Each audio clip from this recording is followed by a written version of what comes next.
Thank you to everyone who's tuning in today for our Mindset Moment. Today we have Robyn with us, who's an amazing woman all around, but she's also the CEO of Female Quotient. Today, Robyn is going to take us through mental fitness, so training the brain, just like we train our body. And no one better to learn it from than Robyn, one of the strongest people we know. So thank you, Robyn, for joining us, and I'll leave it to you from here. Thanks for having me. If you all don't know, you probably do, but if you're coming from my social channels, the Female Quotient is doing this daily and all sorts of amazing content. So be sure to check it out. Founder Forward, my business, is a coaching and consulting business focused on helping entrepreneurs and startups reach their full potential. I also co-teach a class at USC called Performance Mindset for Business. So I'm super excited to be talking about mindset moments and that mindset matters. Right? So here's the deal. How we think impacts how we feel, impacts how we act. Our words and our thoughts have power, and our body picks up everything that our mind is saying. So my clients hear me say this probably ad nauseum, but if you master your mind, you master your life. You can say the same thing, master your mind, master your business, right? So we're going to hop in today. It's all about tangible takeaways because I'm a coach, and I know Shelly's all on board with tangible takeaways. Hit me up in the chat, maybe raise your hand, nod.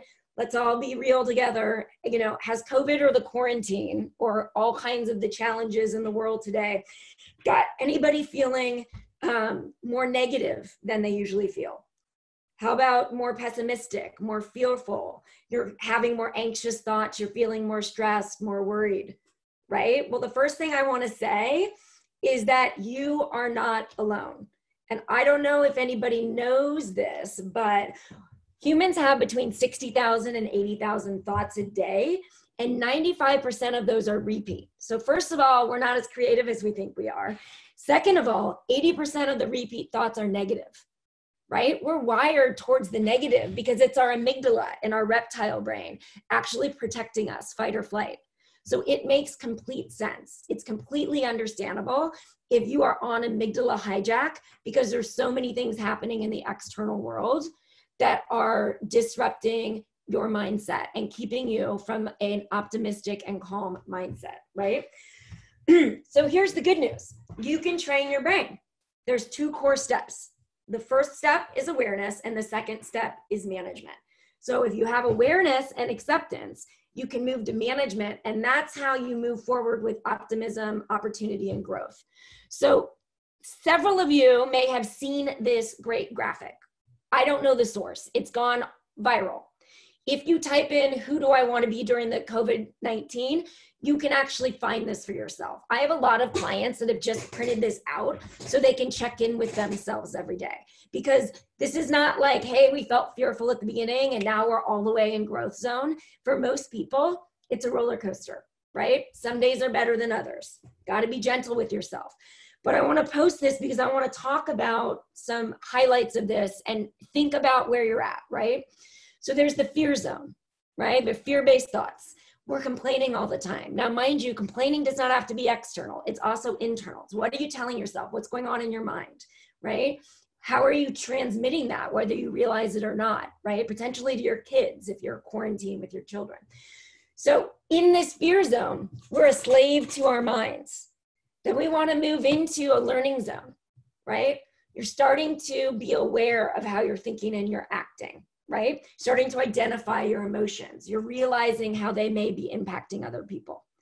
Then we move into the growth zone, right? This is where we're masters of our mind, no longer slaves. This is where you're living in the present. You're keeping yourself emotionally happy. You're keeping yourself hopeful. You're showing gratefulness, right? So maybe it's a good idea to check in. Where are you on this zone? It might even fluctuate within the same day, right? So this first step of awareness, I want to give you some exercises. There's keeping an awareness journal, right? Which is every day capturing, what am I telling myself today about the pandemic, about my finances, about my job or my lack of job or my family? And then awareness of your feelings, where you're feeling them in your body, right? For some people, a journal may seem daunting. So I'm going to give you a really lightweight exercise. So take your phone over the next 2 weeks, and at the end of the day, every day, pick an emoji.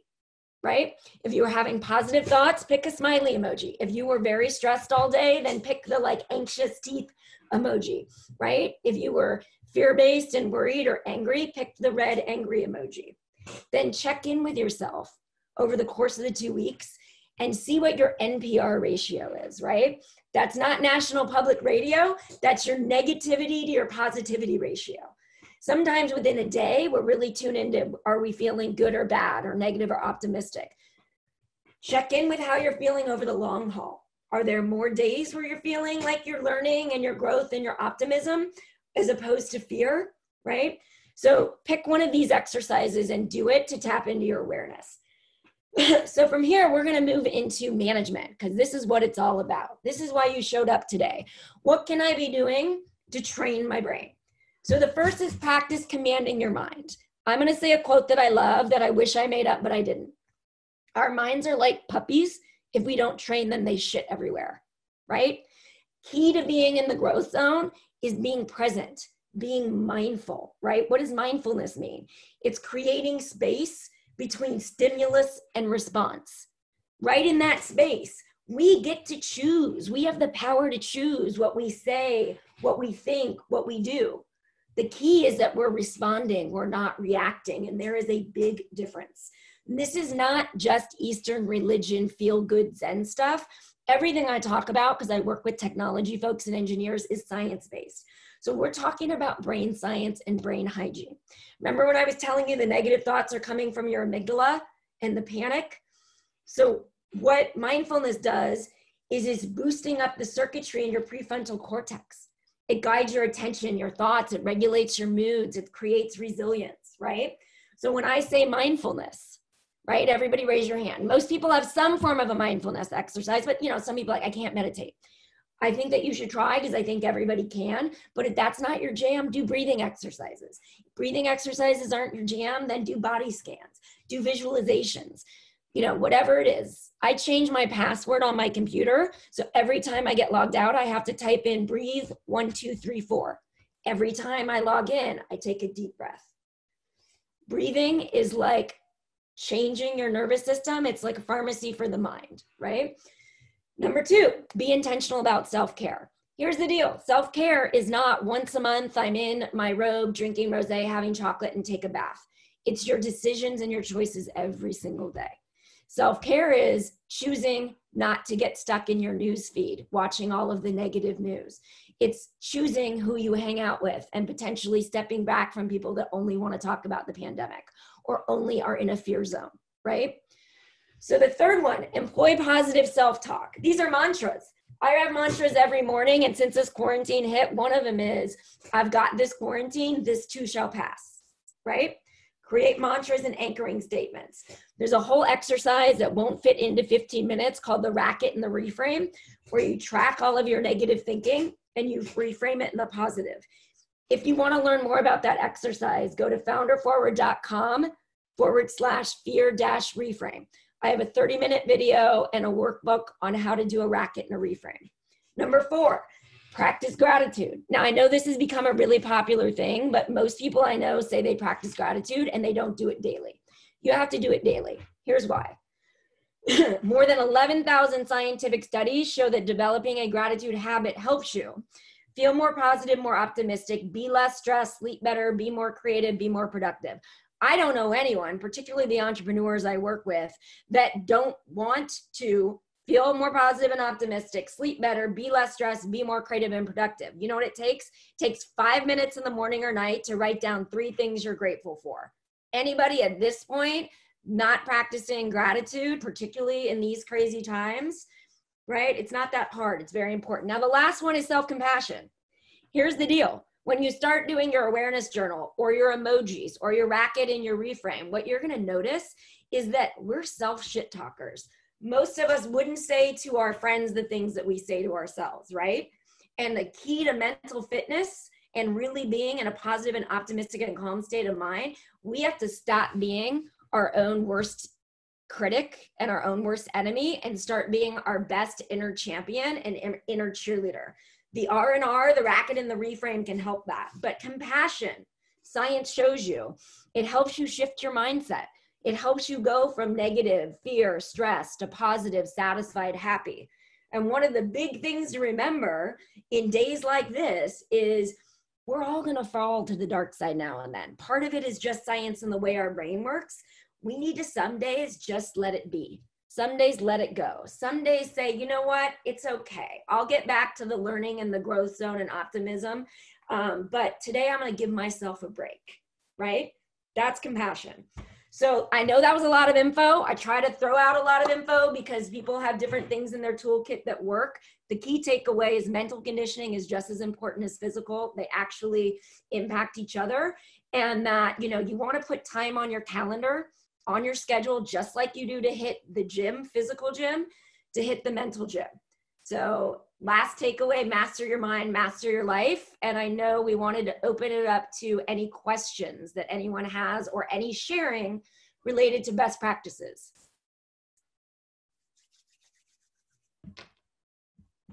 So let's see, I'm going to stop the share and I'm going to go into this chat. Talia, hi. Stephanie, hi. Let's see. How can we get started with mental fitness or one key thing? Listen, I think one of the lowest hanging fruits is the gratitude practice. I like to do mine at night. Here's why. And again, you do what works for you. At the end of the day, right before my head used to hit the pillow, that was when I would ruminate. That was when I would get stressed. So by doing my gratitude practice at night and writing 3 things I'm grateful for, instead of going into rumination, I'm setting my brain up for the positive and the happy so that it's easier for me to fall asleep. I think that a gratitude practice is one of the highest leverage activities that anybody can take that, like I said, 11,000 scientific studies tells you it's going to shift your mind towards optimism. I've heard a lot lately about an okay to list. Is that beneficial to do with a remote team? I would love to tell me more before I answer that, but I think so. Here's what I think with remote teams. I think that now more than ever, over communication is key. Now more than ever, you know, people need to tap into how is everybody feeling.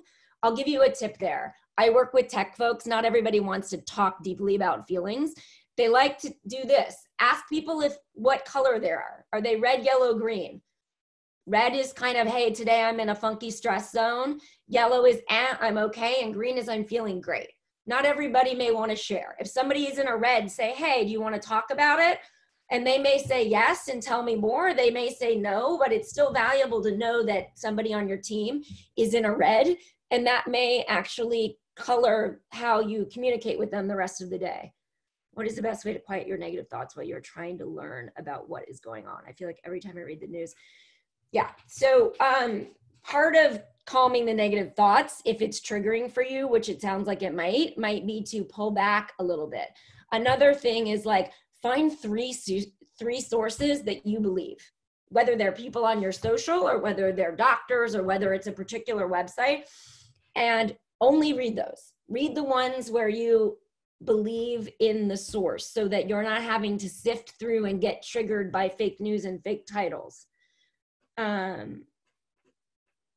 Okay.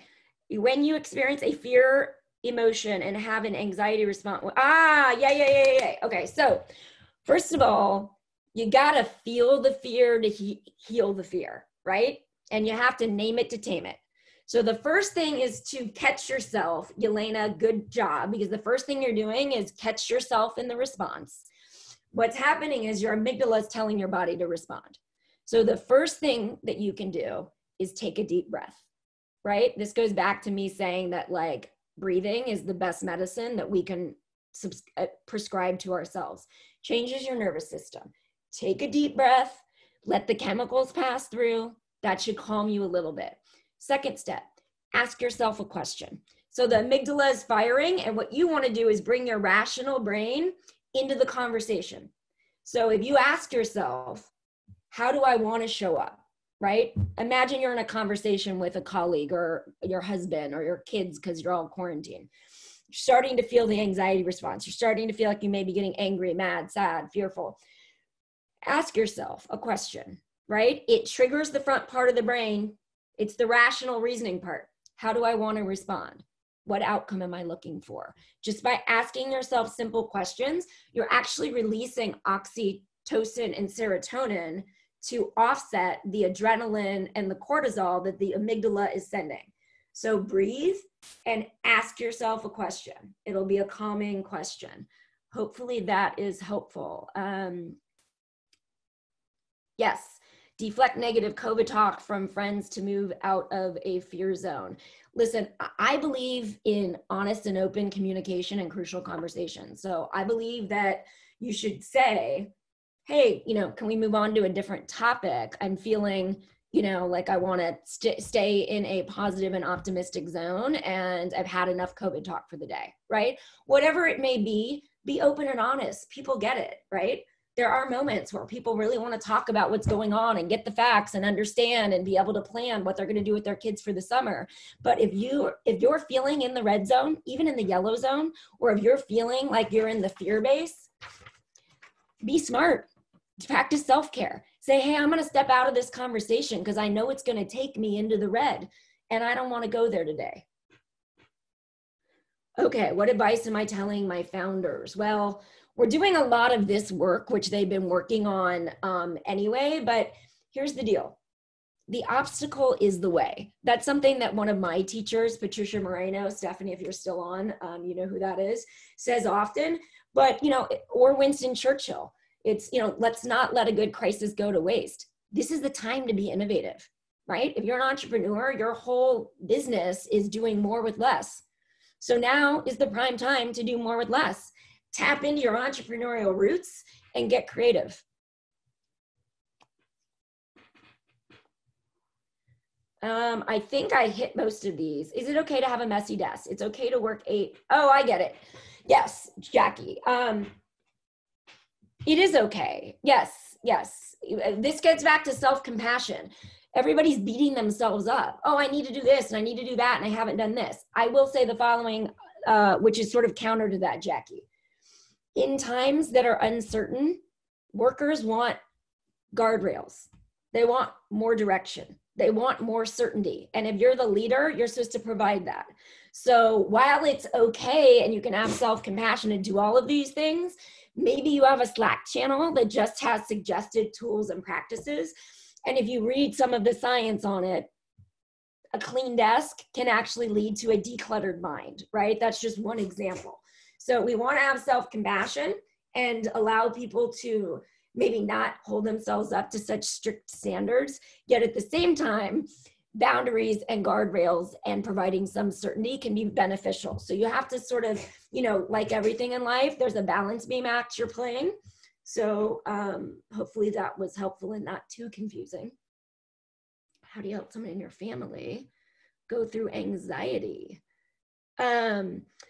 Well, first of all, I don't want to be too flip about diagnosed depression or anxiety. First off, self-care and all of these practices can help somebody that's actually been diagnosed and is on medicine.